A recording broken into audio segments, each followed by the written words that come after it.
This is Monkswood Cemetery. Where better to begin our story? As you know, we're investigating the local legend of the Werewolf of Warwickshire, which is based in and around the local Binley and Warwickshire area. We thought we'd come and trace our steps right back to the beginning. A bit of family history, if you like. Obviously, every legend has a true basis.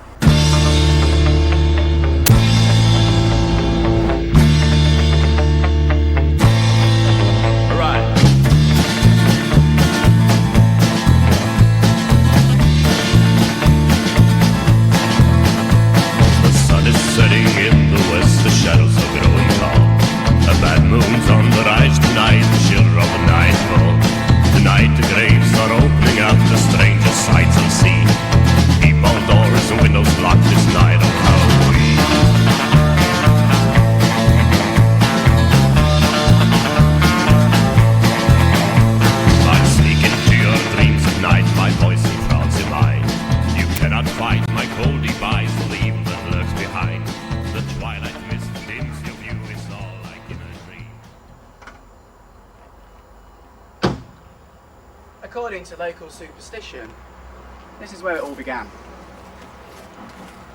This is the burial vault of Berkeley William Hicks. Parish records say that Mr. Hicks was buried here in 1877. Not very old for a werewolf legend, is it? But it goes back further. Hicks is thought to have brought the curse upon Warwickshire from abroad. We're not quite sure of the origins of this. This is Paul. He's heading up the investigation into the local legend. I wonder if you can tell us a little bit about your qualifications, Paul. Yeah, well, I'm currently studying at Coventry University for a doctorate in parapsychology. There are very, very few places that teach that course in this country. I think the only other place is up in Edinburgh. I've been interested in this subject since, well, probably the day I was born, because ever since I was a kid I used to get my granddad to tell me all sorts of ghost stories, things like that.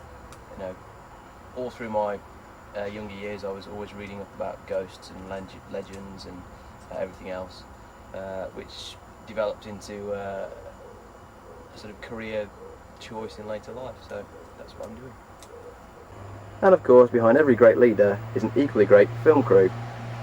Rich here is filming the bits that I'm not filming, so tell us about yourself, Rich. Okay, well, there's not a great deal to tell really. I started off life going to university, then going to film school, where I got several accolades to my name. A lot of them are local TV shows which have aired through the early part of 2000, 2002. I decided to get out of that industry because there was a little bit of backbiting, and thought I'd go freelance, and this really is when I hooked up with Paul, and we started off the MSU, which I think that you should explain a little bit about. The MSU is an acronym for the Midland Society for the Unexplained. I started this about 2.5 years ago. Generally, it was supposed to be a society for people who were also interested in not necessarily paranormal or ghosts or ghouls, but generally natural phenomena, anything like, you know, the Loch Ness Monster, ghosts, UFOs, the whole thing. And it's been getting ever so popular. We've got websites, we've got a short series of videos now, which, well, this is one of them. Well, it will be when it's finished. That's available to our members. We get something like 3,000 hits a week on our website, so it's proven to be quite popular. We set this up mainly due to the fact that there was nothing in the Midlands area involved in this kind of activity, so we thought, there's a hole in the market, let's go for it. Berkeley William Hicks departed this life 1877. You may notice that the age that he passed away has mysteriously been rubbed away. This is one of the many, many mysteries surrounding this individual. Some people say he was 102 when he died. Some people say he was 150 when he died. 150 years old.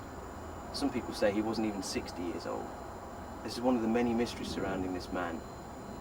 This is the person who sparked off the legend that is now known as the Warwickshire Werewolf. And it's this legend that we intend to get to the bottom of in this investigation.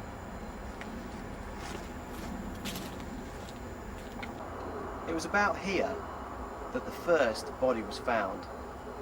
It wasn't the body of a human, but the body of a pet dog.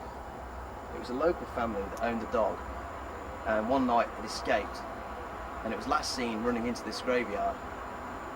The next day the owners came looking for the dog, and what they found was just beyond comprehension. The dog, or what was left of the dog, was found about here. It hadn't just been hurt or fallen and broken a limb, it had been ripped to pieces. There was literally nothing left, just a few bones, a bit of fur, nothing else. As you can imagine, that was quite upsetting.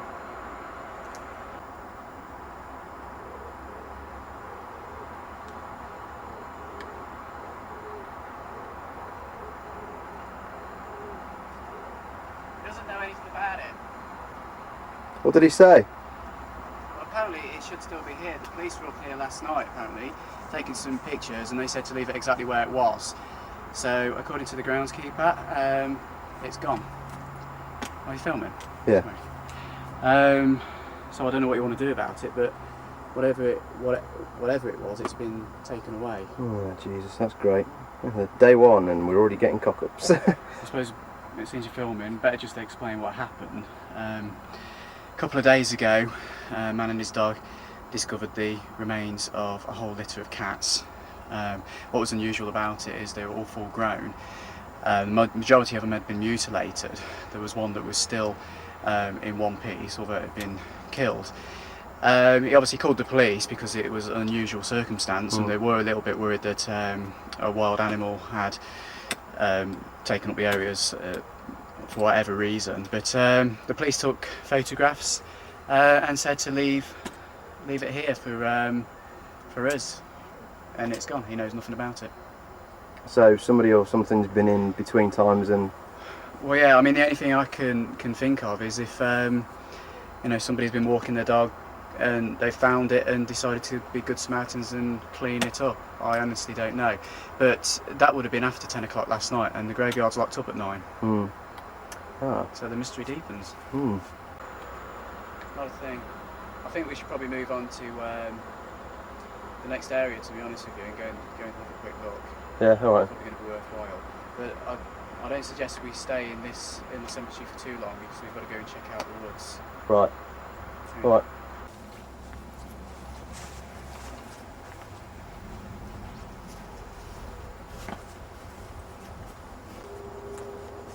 What have we got so far then?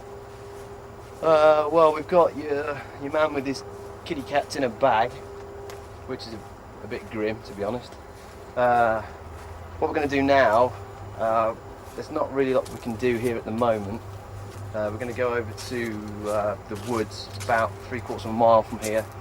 There's been quite a few unpleasant discoveries over there in the past few years, including more mutilated animals, the disappearance of a nature enthusiast, various sightings, but nobody can be specific, as always.